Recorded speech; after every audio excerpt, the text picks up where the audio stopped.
our Chief Marketing Officer and Vice President, Sir John Asperien.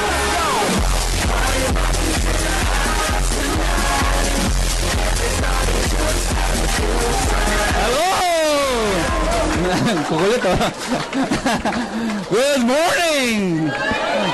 Wow, jump pack po tayo, ha? Grabe. Pwede palapatin, Jurgen Gonzalez. Of course, palapatin natin yung training team, Arnel Limpin. Directors Club member, Roy Cueto, palapatin natin.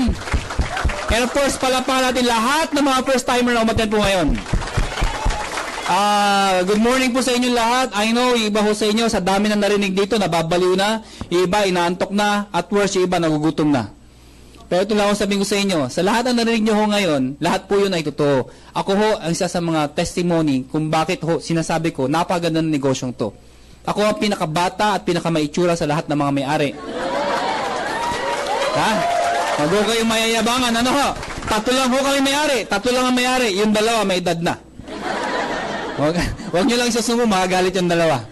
Biro lang ho. Bilang may-ari, ang position ko ho before is Vice President for Sales and Marketing. Ngayon, na-promote na ho ako. Chief Marketing Officer na ho. Pinromote ko ho sarili ko. Kasi pag kami, tatlo kami may-ari, pantay-pantay ho kami.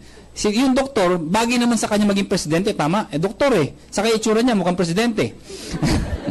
Ako, hindi man sa akin bagay maging presidente kasi medyo bata-bata itsura ko. Sunod ako sa sales and marketing. Kaya lang sabi ko, hindi naman kita boss, pantay-pantay tayo . Kaya ikaw, CEO ka. Ako, CMO. Pag lumalabas sa labas, mas madalas sa akin nagpapicture mga tao, hindi sa kanya.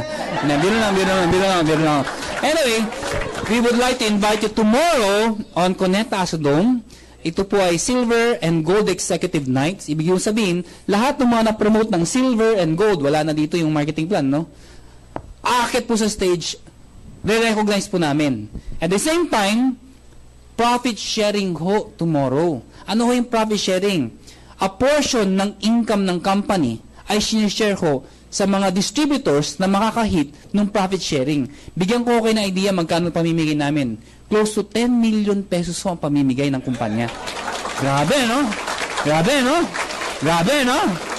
Yung mga ma-awardan, hindi ko maintindihan kung na-excite sila o hindi. Pero sila napansin ko, na-excite sila umakit sa stage, hindi doon sa award. Alam nyo bakit? Normal lang sa kanila kumita na malaki. Yung mga, nagtataka ako, kung sino pa ho yung mga top distributor, sila pa nag-hit ng profit sharing. Ano nga ba? Dinisign ko yung profit sharing na kahit hindi ka top, pwede ka makahit. Nakuha niyo ako? Ibig ko sabihin, pag ikaw global ambassador ka na, yung highest position, marami na hong global ambassador. Thousands na ho ang global ambassador ng AIM Global. Dami na ho. Yung nga lang, sa thousands na yun, kung sino pa yung mga top distributor, sila pa nakahit. Baka sabihin nyo, sila matagalan sila. Hindi ho patagalan. Hindi ho palaki ng cheque, palaki ng grupo. Kailangan ma-hit mo yung qualification para makarating ka sa profit sharing. Ang good news sa profit sharing, may income ka na, may pera ka na, libre ka pa sa USA, all expenses paid. Ang isang tao, pag nagpadala kami sa Amerika, lumalabas almost 3 weeks ho kami doon, umaabot ho, ang ginagastos namin ng 450,000. And isa sa mga magpapatunay ay yung dati kong teacher, nandito ho.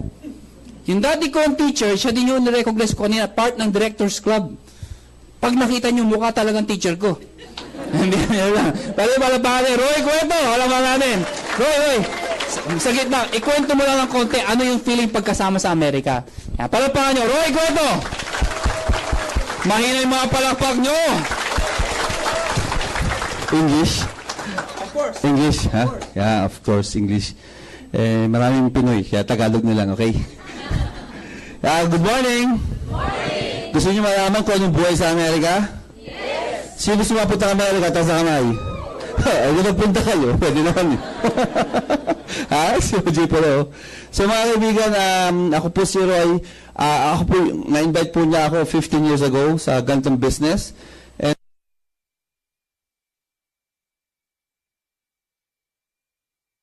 at first, hindi ako naniwala kaagad. Naniwala lang ako yung kumikita na siya. Tama? So I joined network marketing kasi yumayaman siya. Ang hirap kasi na napapag-iwanan, tama ba? Kaya kung na-invite kayo ngayon at hindi sumama yung na-invite nyo, okay lang yan, tuloy lang kayo. Tama? Pero pag yan yumaman, kawawa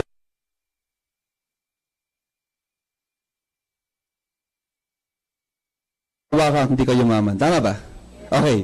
Anyway, because of AIM Global po, nakapunta kami na America. I think this is my fourth time. No? Fifth time na. Fourth time. Pupunta ng Amerika, lahat po libre. Sa Amerika, for 15 days, wala kang gagawin doon kundi kumain, matulog, uminom, sumuka, kumain. Lahat. Kasama. Lahat yun. Kasi wala kang gagawin doon kundi magpahinga, mamasyal, at mapunta sa magagandang view.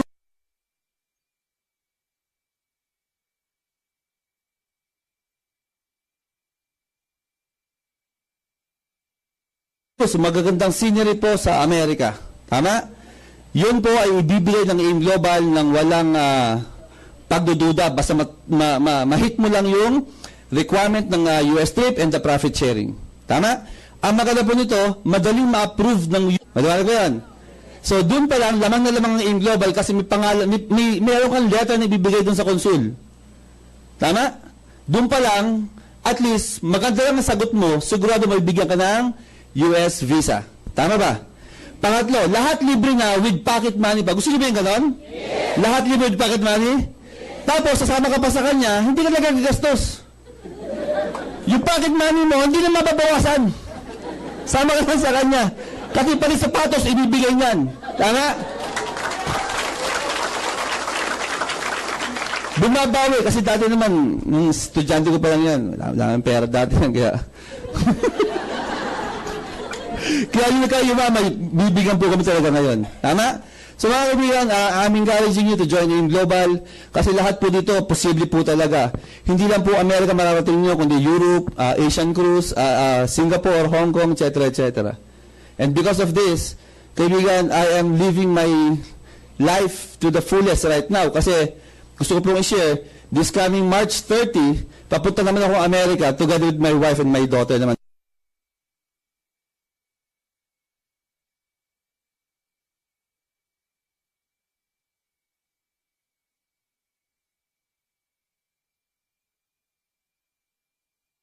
Bakasyon. Tama? So for 1 month, bakasyon po ako ng March 30 to April 30. For 1 month, lahat po yun, ang income, ang gastos ko po doon, galing lahat sa AIM Global. Tama? So bawi ba ako sa AIM Global? Bawi ba ako nakaligo ko sa estudyante ko? Bawi ba ako magtitiwala kayo sa AIM Global? Mga kaibigan, thank you very much. Thank you very much. Guys, palabali, Roy, kwento. Guys, alam ko late na, pero isa na lang. May nakita ko, kasi akong isang director's club. Pag sinabi yung director's club, ito po yung piling-pili. Lahat ng incentives, sobrang bata, tapos estudyante. Tapos alam mo yung gutumin na bata. Yung gutumin, ganun na itsura. Ganun talaga itsura nito. Maya-maya pag nakikita ko, tingin sa akin, ganun. Alam mo, kesa pautangin ko, sabi ko, tulungan na lang kita. Tukadulong source siya magkwento, ano ang background niya, hanggang saan lang tinapos niya, saan siya tumira, pero sino na siya ngayon. Ngayon ho, part ho siya ng mga 20 million club ng company. Grabe, no? Pag nalaman niyo kung anong kotse niya, malulula ho kayo sa mga sasakyan, sa mga pinapatayong bahay. Kayo na ho makinig. Please welcome, Hino Razon! Morning! Ako po si Hino Razon, so medyo mag-8 years ko na rin po ginagawa yung business and hindi ko po makalimutan nung 8 years ago when I was invited sa ganitong klase negosyo.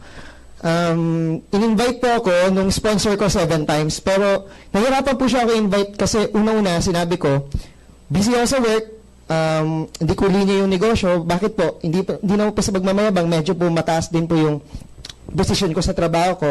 Nakapagtrabaho po ako sa Greenwich. Familiar po sa Greenwich? So, janitor po ako doon sa second floor. Pag janitor ko sa second floor, pagod hindi. Pagod. So, pangalawa, pag naririnig ko, kasi ang office ko po dati, nagtatrabaho po ako sa Las Piñas. Tapos, ang pinakaunang office po ng AIM Global was sa Bonnie Avenue.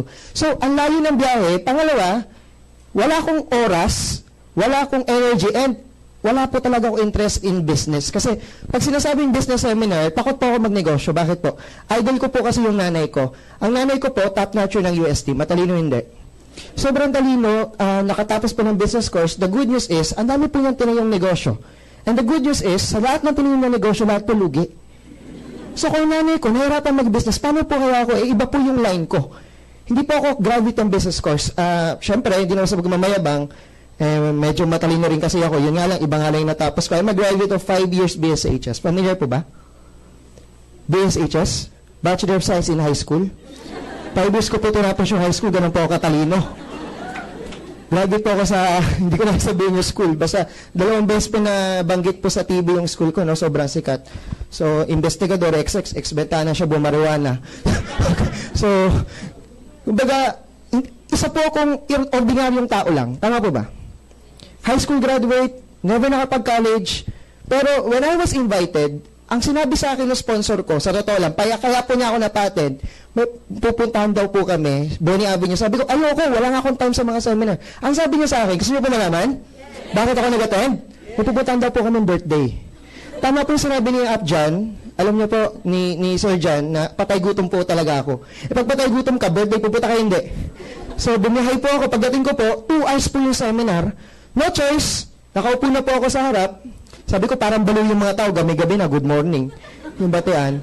Tapos, in fairness, ang gagaling ng speaker because 7 years ago, wala pa pong speakers bureau. Ang speaker lang po yung mga may-ari. The President, Vice President, John Asperin, and Vice President Francis Miguel. Napakagagaling. Tama po ba? Yun nga lang, for 2 hours po na sila nagsalita, ang good news, sobrang galing nila magsalita. But wala po ako naintindihan. Bakit po? Ang tingin ko sa isang speaker, spaghetti. Ang tingin ko sa speaker, nakaputi siopaw. So, I'm physically present but mentally absent. But, hindi ko po makalimutan yung sinabi ng mga may-ari. Kaya po, tinay ko po gawin yung business. Kasi isa lang po yung tema nila eh. Katulad po na sabi ni Sir Georgian kanina, na dito hindi importante kung anong natapos mo, anong pinanggalingan mo, may pera ka man o wala, anong edad mo, anong itsura mo, marunong ka man mag-English, Bisaya ka man, hindi po yun importante. Ang importante, may pangarap ka. Ang importante, gusto mo magbago buhay mo. At mayroong in-global may sistema. At ang good news, hindi lang sila nagpapakute. Si Abjan cute talaga eh. Kaya, pero hindi talaga, hindi lang sila nagpapakute. Bumababa po sila sa iba't ibang lugar. Sino yung may-ari na nagsasalita? Palakpakan po natin. Tama ba? Now, the point is, the first time ko po nakakita, sobrang taas ng tingin ko sa mga may-ari. Bakit? Wala pong discrimination. Tama po ba? Kasi ako po, nabuhay po ako sa mundo ng discrimination. Sa trabaho, for example, normally, sino na natanggap? Pag nag-apply ka ng trabaho, sa labas, grabe ang discrimination eh. Maganda, pangit. Gwapo, pangit. Gwapo. Tama po ba? Kawawa naman mga pangit. Kaya pag ako nag-apply, isa ako sa unang natanggap. Unfair. Tama ba? Kaya isa pa, tingnan mo to. Mga HR, nag-interview ako ng HR. Pag nag-apply, nagbasa ng transcript of records. Normally, merong isa, sa report card, summa cum laude, San Matute College. Yung isa, normal lang. Yung grades niya, sakto lang. Pero graduate ng Ateneo o Lasal. Sino nakatanggap? Summa cum laude na San Matute, yung Lasal. Tinitingnan yung school. Unfair. Tama po ba? O sa trabaho, tingnan mo sa trabaho. Ako, nag-empleyado po ako. Kahit gano'n ka kasipag, meron kang kakilala, hindi kasing sipag mo, pero mas nauna siya na po-promote. Kasi mas malapit sa boss. Tama nga rin? Unfair. Ang nakita ko sa global, fair business, bakit? Pag masipag ka, malaki kita mo. Tama po ba? Ginawa ko siya part-time. Hindi ko naman sinasabi, tigil nyo kagad ginagawa niya. Ginawa mo na siya part-time. Tama ba?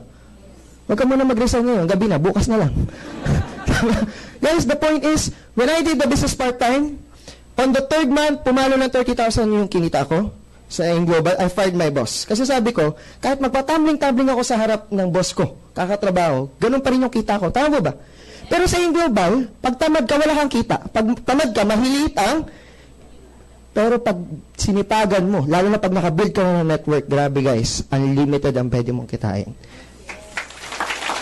This is a fair business. At i-share ko lang yung sa Amerika. Kasi dahil sa Global, isa sa pinakabatid kong pangarap, makapunta po sa Amerika. Ang dami nangangarap na Pilipino pumunta na Amerika, pero para magtrabaho. Tama po ba? Ang mga taging global, pupunta na Amerika para maglustay ng pera. Isa sa Pilipinas, sobra-sobra na pera, kahit kalusta yun. Kaya ba? Alam niyo po, hindi ko po makalimutan, pagdating ko po sa isa sa favorite ko, Las Vegas. Kaya ang tip ko po sa inyo, lalo na sa mga mahilig gumimik, sacrifice muna. Postpone gratification. Hatawa mo na sa Pilipinas, mas masarap gumimik sa Las Vegas. Kaya ba? Alam niyo po, yung pinaka-first time ko po nakarating sa Vegas, ang chinek-inan po namin, hindi ko makalimutan, sobrang ganda, Palazzo Hotel. Parang Venetian po. Yung sa Macau. Grabe po. Ito na lang, kwento ko lang, no? Personal experience. Naglalakad po ako, kasama ko yung, ang malupit ito, pumunta ako sa Vegas, kasama ko kapatid ko sa mama ko. Palakpakan mo naman. Ang sarap. Alam niyo, habang naglalakad ako, syempre, ang daming mga dumadaan, Amerikano, Asyano, pero bira lang kami Pilipino eh. Puro Amerikano, mga medyo nakainom na, sumadaldal. Isang beses in-interview ako ng Amerikano, sabi sa akin, "Hey bro, where are you from?" Sabi ko, "I'm from the Philippines." Sabi nung kano, "What? Where's Philippines?" "Manny Pacquiao." "Ah, yeah." Alam niyo po, tinanong niya ako, "So, is it your first time in Vegas?"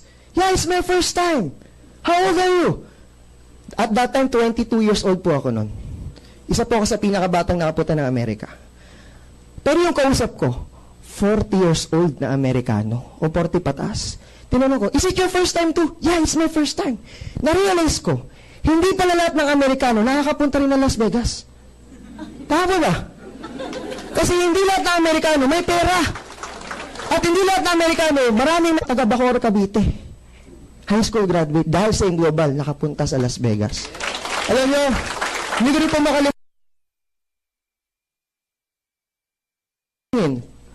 Palazzo Hotel, isa sa pinakamaliwanag, pinakamalaking hotel. Nung tinuro ko, alam niyo, sabi niya sa akin, "Wow, you're rich!" Alam mo sabi ko, "Yes, I am."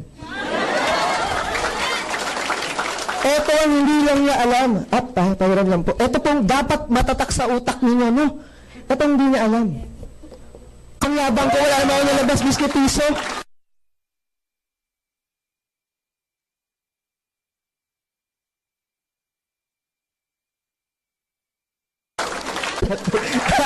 Ay, hindi pala, kalahati lang ba? Grabe po. Guys, kaya po namin kinakwento, hindi po para mangingkit. Ang hindi po balakpak, hindi kasama! Nakaimbita sa mama ko. Kami po mga po kami. Tama po ba? Pero hindi pa rin namin matiis na hindi gawin. Bakit? Kailangan namin magbalik tanaw ng utang na loob. Tama po ba? Because pa po lahat ng nangangarap sa Pilipinas, na-achieve namin, hindi po kami titigil. Nagkakashare ng ganito agad opportunity. Palakpakan po natin ang aking upline, aking mentor, Sir John Aspirin. Thank you very much. At syempre, palakpak po para sa akin. Okay? Back to Sir John. Alam mo, medyo palakpak para kay Sir John. Thank you, Ino. Pwede pala pa Ino Razon. Magaling ba si Ino? Magaling ba? Nakaka-inspire ba siya? Yes, di ba? Kaya lang mga kaibigan, kung first timer ko, bago-bago ka, ang daming tatakos-isipan mo eh. Baka magaling sila. Magaling sila magsalita. Nauna sila eh. Nakuha niyo ako? Ang daming pwedeng isipin. Isa-isayin natin yun. Dito tayo matatapos. Matatapos na po. Matatapos na. Nauna sila. Pag-usapan natin nauna. Mga kaibigan, lagi sinasabi sa negosyo to, ang kumikita yung mga nauna. Ito sabihin ko sa inyo. Dapat lang.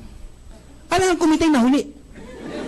Ano mangyayari sa atin dito? Mauna kayo. Bakit? Kami yayaman yung nahuli. Mauna na kayo. Di ba? Common sense naman. Yayaman yung nauna. Tama ba ako? Ito naman sagot nyo. Paano kung nahuli kami? Ito sabihin ko sa iyo. Ikaw pa rin nauuna sa mga nahuhuli sa labas. Nakuha niyo ako? Ikaw ako naman yung pinakadulo. Ito sabihin ko sa iyo. Hindi man tayo AIM Philippines eh. Hindi man tayo AIM Luzon. AIM Global ho tayo. Paano mo ubusin yung libo-libo, million at billions of people sa buong mundo? Sa Pilipinas pa lang, hindi mo mauubos ito, matanda ka na, patay ka na, hindi pa nauubos. At hindi lahat ng tao sasali sa AIM Global. Nakakatakot naman kung lahat sasali. Nakuha niyo ako? Tinan niyo yung katabi niyo. Tinan niyo. Sa itsura ng iba, mukhang di sasali, di ba? Tama. O at least nabawasan na tayo lang. Nakuha niyo ako? Ang laki ho ng market, there's no such thing as saturation. Parang insurance. Tingnan nyo, ang daming insurance company, sangkatutak, ang daming ahente. Pero you know what? According to statistics, wala pang 10% ng mga Pilipino ang nagbabayad o sumasama sa insurance. Wala pang 10%. Pero magtataka ka, pag nagpakita ng mga sales sa mga insurance company, millions, billions ang benta per year. Pag nagtataka ka, dami nabibentahan. Hindi maubos-ubos, ang daming ahente, ang daming kumpanya. Bakit di maubos-ubos? Nakuha niyo ako? Because there is no such thing as saturation, mga kaibigan. Insurance, magkano mabayaran mo? Mahal. Dito, 7, 18, one time lang. Hindi buwan-buwan, hindi taon-taon, one time lang ho. Nakuha niyo ako? Pero, ito sabihin sa inyo, hindi porke nauna ka, yaman ka. May-ari ho ko. Nung nag-umpisa ho kami ho ang speaker, kami sa seta dito. Ilan lang ho kausap namin. Yung mga kausap namin, hindi naman lahat sumali. Isa sabi, kalukuhan to, magsasara to, wala to. May mga sumali, may mga hindi. Yung mga sumali, hindi lahat na sumali, yumaman. Hindi lahat na tumuloy, yumaman. Ibig sabihin, hindi porke nauna ka, yaman ka. Ito maganda. Kahit nauna ka, pero mas masipag yung naimbita mo, pwede mas mayaman siya kaysa sa'yo. Nakuha niyo ako? So hindi nito pa paunahan. Fair? Yung mayaman dyan, yung mga magagaling mo sa ita. Ito sabihin ko sa inyo, hindi ho kailangan maging magaling. Meron ng magaling, magdadala ka lang ng tao. Nakuha niyo ako? At kung yung magpagdala ng tao, di yung magawa, anong kaya mong gawin? Sumama ka! Galing nyo dito. Nakuha niyo ako? Mga kaibigan, sabi nila, lasa po ito, dito kailangan may pera ka. Alam niyo, hindi mo pera kailangan namin. Ang kailangan namin, yung potential mo. Kasi kahit may pera ka, kung hindi mo gagawin yung tamang sistema, useless yung pag-join mo. Naku, ang kailangan potential. Pag may potential ka, ang 7,980, baliwala yan sa'yo. Kasi meron kang potential. Nakuha niya, uy, hindihan niyo ako? Sabi na iba, kailangan dyan, maboka ka, makapala mukha mo, tapatan na ho. Sino mahihain dito? Sino mahihain? Kapala mukha nyo. Sino mahihain? Sa mga mahihain, tatapatin ko kayo. Ang dami ko na negosyo ngayon. Ang dami ko na meet ng mga businessman. Isa lang napansin ko, lahat ng yumaman na galing sa hirap, makapala mukha, malakas ang loob. Wala akong na-meet na galing sa hirap yumaman na mahihain. Yung paano kayo yumaman? Nakakahiyain. Wala ko talaga. Lahat ng galing sa hirap na yumaman, malakas ang loob. Kaya sabihin mo sa akin, paano kayo mahihain kami? Dito lang sa negosyong to, ang mga mahihain may pag-asa. Totoo, mahihain ka. Kadalasan, pag mahihain ka, mga kaibigan mo, mahihain din. Birds of the same feather. Anong same birds? Flocks together. Parang sa school. Mula na elementary, high school hanggang college ako. Hindi ko nila lahat, pero kadalasan, pansinin nyo, yung mga matatalino sa school, magkakasama. Napansin nyo ba yun? Di ba mga bobo, magkakasama din? Napansin nyo ba yun? Yung mga nagkukopya, magkakasama din. Yung malalandi, nagkasama. Because, totoo yun eh. May isa pa, totoo, napansin ko to. Kami mga may itsura. Kaya, pipiliin nyo ho. Pipiliin nyo, sasamahan nyo. Totoo, kapag ang lagi mong kasama, palamura, magugulat ka, palamura ka na rin. Totoo naman yun eh. Kung ang lagi mong kasama, magnanakaw, magugulat ka, magnanakaw ka na rin. Bakit? Ninanakaw ang minanakaw sa'yo. Kaya pipiliin nyo, sasamahan nyo, mahihain ka. Sa susunod na may seminar dito, isama mo, yung dalawang kaibigang mahihain. Ang sabihin ng dalawa, mahihain din po kami. Ano sabihin natin sa dalawa? Di magdala pa kayo ng mga mahihain tao dito, napupuno tayo ng mahihain tao dito. Dada kayo mahihain, opo. Yung mayaman naman kayo mahihain. Nakuha niyo ako? Eto sa isipin mo. Paano kung sa ilalim may naimbita makapala mukha? Ano yan? Rekulo, adara, samtawa, rekulo. Pag yan makapala mukha sumabog, damay ka. Nakuha niyo ako? Kaya kahit mahihain ka, may pag-asa ka dito, kaibigan. Last, wala akong pera. Okay, maganda negosyo, panalo. Sabi ka, hindi, walang pera.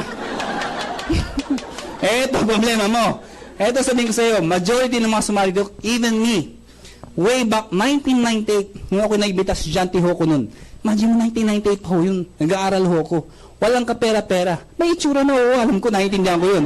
Pero wala talaga akong pera nun.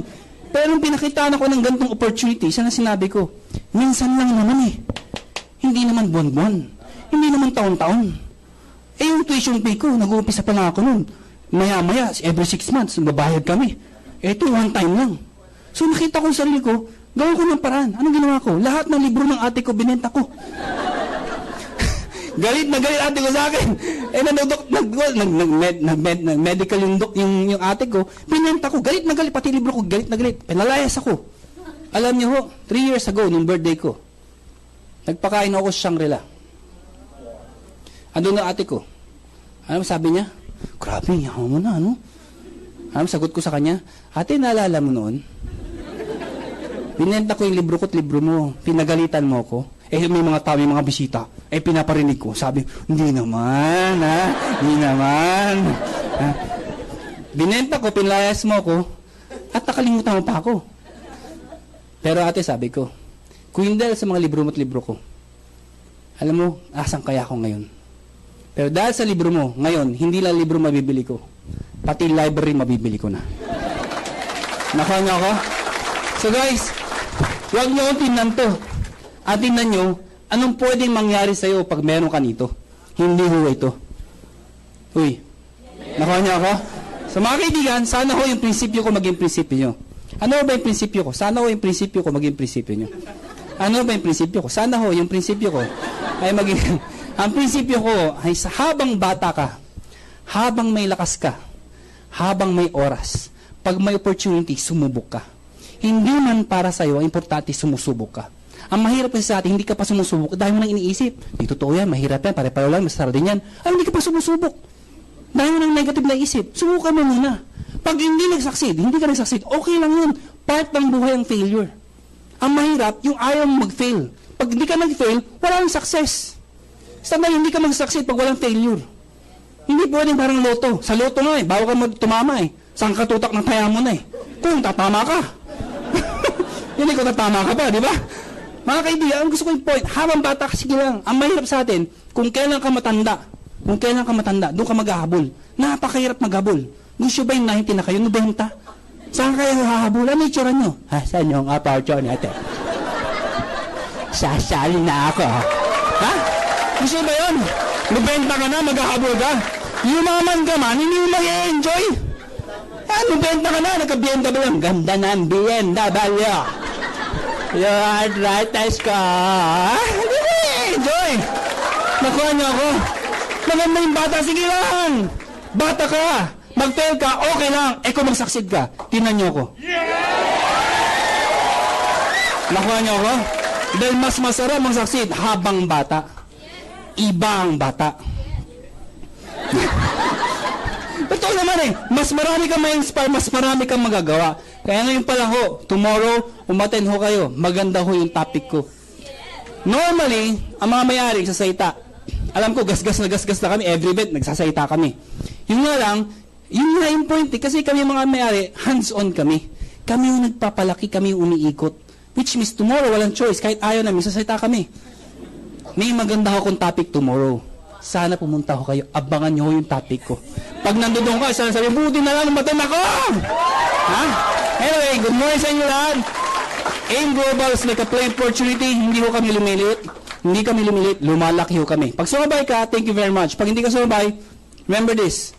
Ang AIM Global ho, hindi kayo hintayin. Lalaki ho kami. Yung tao nag-email sa inyo, mag-iimbita pa rin yan. Ang sa akin lang, sayang naman, hindi ka pa sumabay. Good morning sa inyo lahat. Thank you!